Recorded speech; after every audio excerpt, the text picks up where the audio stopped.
Welcome to our comprehensive guide on resolving PC and laptop freezing issues. If you're tired of your Windows 10 or 11 device freezing up at the worst possible times, you've come to the right place. In this tutorial, we'll walk you through step-by-step solutions to tackle freezing problems like a seasoned pro. First, we'll explore how to navigate through the System Configuration utility, config, to disable unnecessary services, a crucial step in troubleshooting freezing issues.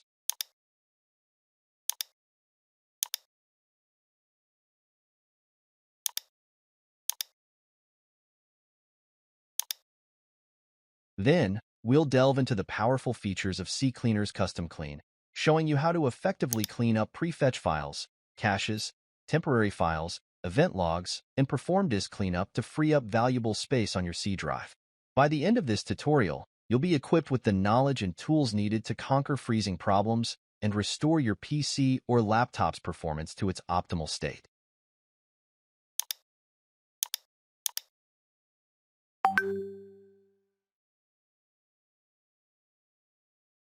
Subscribe to Key to Basics to never miss important tips and tricks. And don't forget to like, comments, and share.